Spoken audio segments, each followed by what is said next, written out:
हरे कृष्णा। सभी श्रोताओं का आज के इस विचार विमर्श में स्वागत है। आज हम भगवद गीता के एक बहुत ही कह सकते हैं व्यवहारिक श्लोक पर बात करने वाले हैं। यह है अध्याय 5 का 7वां श्लोक और इसमें कर्म, भक्ति और कैसे कर्म करते हुए भी उससे अनासक्त रहा जाए, इस पर फोकस है। जी, हरे कृष्णा। बिल्कुल। और आज हम इसी श्लोक और ख़ास तौर पर इसके तात्पर्य को जो कृष्ण चेतना के नज़रिए से है उसे समझने की कोशिश करेंगे। ये श्लोक हमें बताता है कि भाई अगर कोई भक्ति योग से भगवान की सेवा के भाव से काम करे तो वो कर्म करते हुए भी उसके बंधन में नहीं फंसता। हाँ, और यही आज हम खोजना चाह रहे हैं कि इस श्लोक के हिसाब से भक्ति से, खासकर कृष्ण चेतना से कर्म करते हुए अनासक्ति ये कैसे मुमकिन है। सुनने में ये थोड़ा अजीब सा लगता है ना, काम भी करना और उसमें लिप्त भी ना होना। तो सबसे पहले श्लोक सुन लेते हैं, है ना।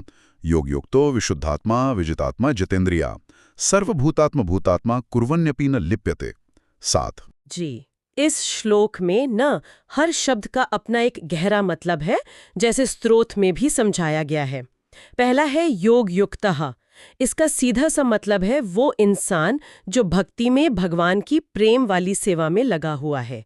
फिर है विशुद्ध आत्मा, यानी जिसकी आत्मा शुद्ध हो। हाँ, या कहें चेतना, कॉन्शियसनेस, वो एकदम निर्मल हो, शुद्ध हो, उसमें कोई मैल न हो। और ये विजितात्मा और जितेंद्रिय, ये तो कंट्रोल की बात लग रही है। बिल्कुल सही। विजित आत्मा मतलब जिसने अपने मन को जीत लिया हो, जो सेल्फ कंट्रोल्ड हो। और जित इंद्रिय वो है जिसने अपनी इंद्रियों को, अपने सेंसेस को काबू में कर लिया हो।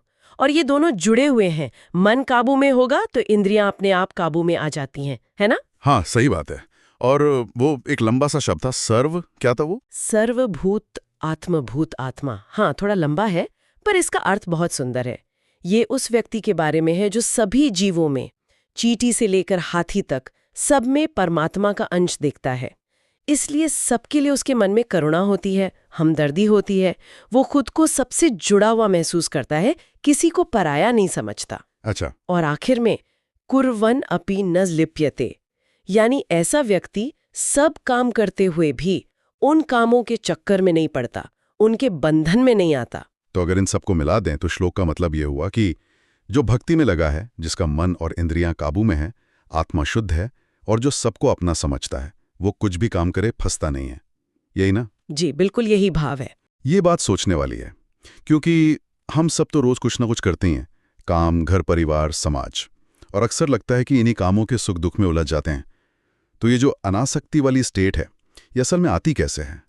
सिर्फ सोच लेने से तो नहीं होता होगा। नहीं, बिल्कुल नहीं।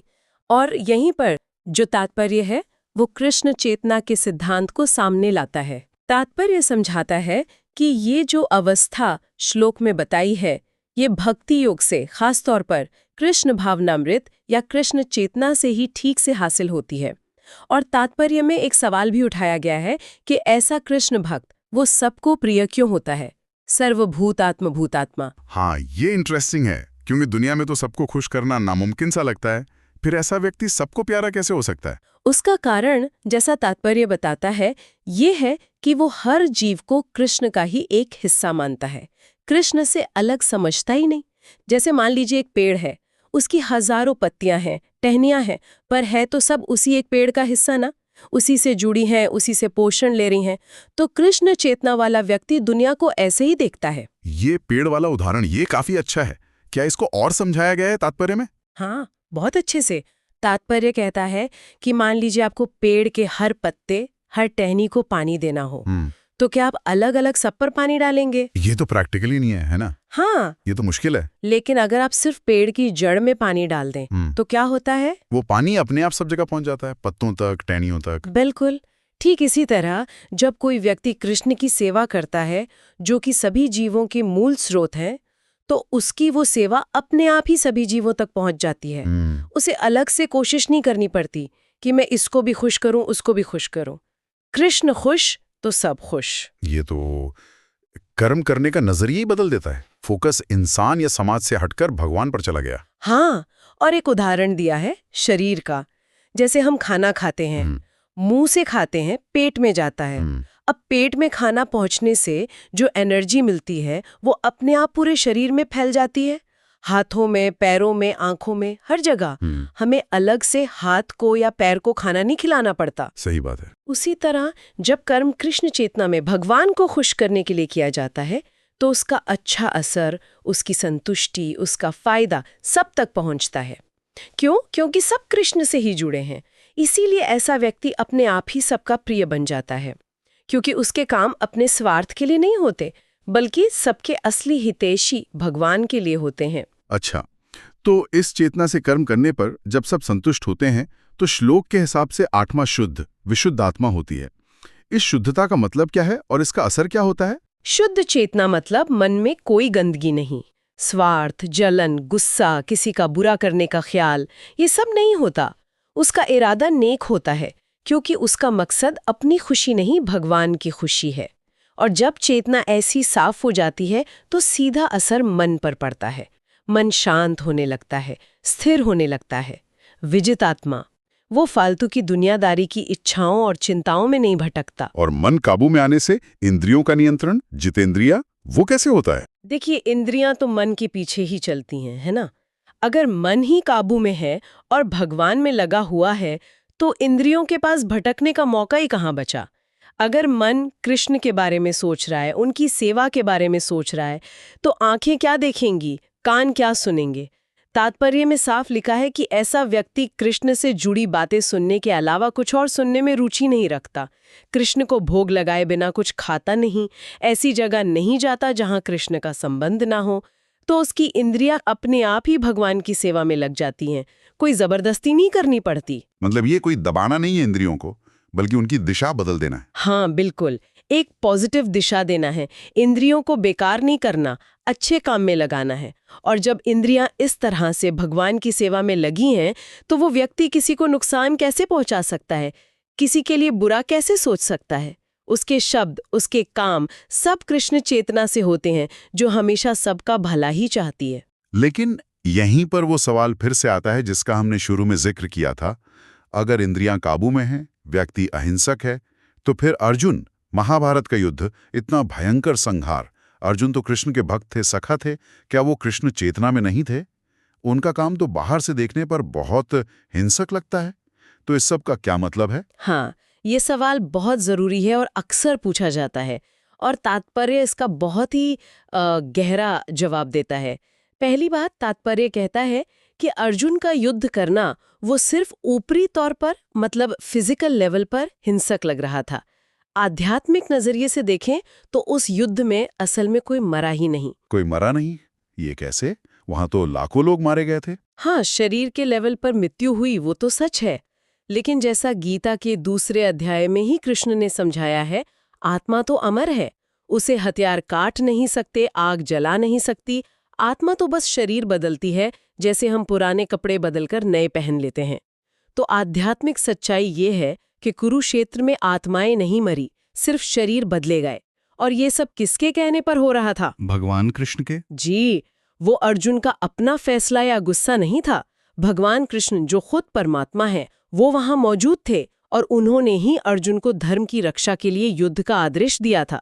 इसलिए अर्जुन असल में युद्ध नहीं कर रहे थे, वो तो पूरी तरह कृष्ण चेतना में रहकर भगवान के आदेश का पालन कर रहे थे। वो बस एक माध्यम थे।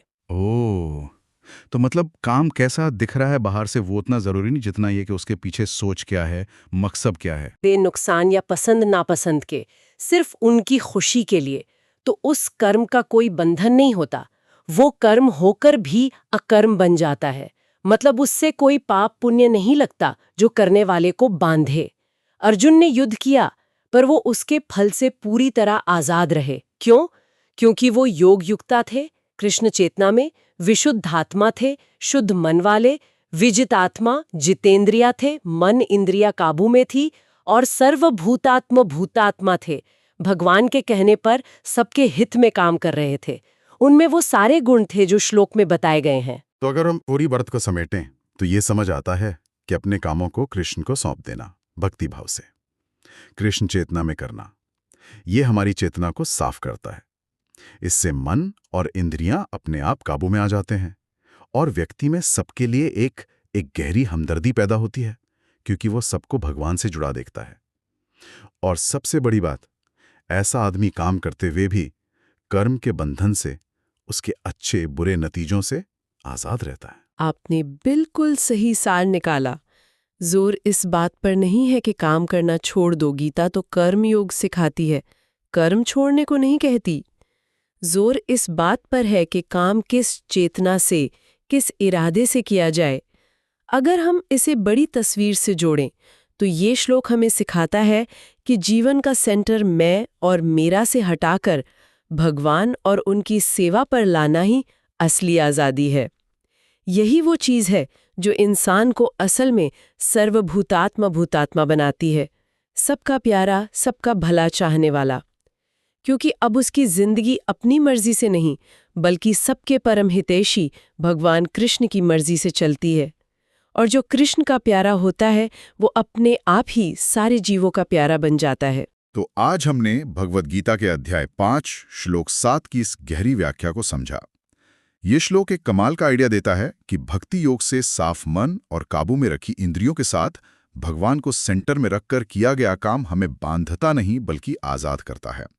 और अर्जुन का उदाहरण, जो बाहर से इतने मुश्किल काम युद्ध में लगे थे पर अंदर से पूरी तरह कृष्ण को समर्पित थे, वो इस बात को बिल्कुल साफ कर देता है। जी, और ये सिद्धांत सिर्फ अर्जुन जैसे महान लोगों या युद्ध जैसे बड़े कामों के लिए ही नहीं है, ये हमारे रोजमर्रा के छोटे छोटे कामों पर भी उतना ही लागू होता है।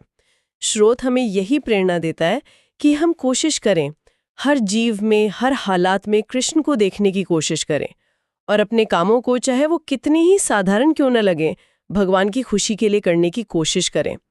और यहाँ सोचने के लिए एक बात रह जाती है, अगर कोई इंसान सच में धीरे धीरे ही सही इस नज़रिए को अपनाने की कोशिश करे, मतलब हर किसी में भगवान का अंश देखना और अपने रोज के काम भी सेवा भाव से करना, तो ये चीज़ उसके आपसी व्यवहार को, उसके रिश्तों को, काम करने के उसके तरीके को और जिंदगी में मकसद की भावना को कितना ज्यादा बदल सकती है, इस पर सोचना चाहिए।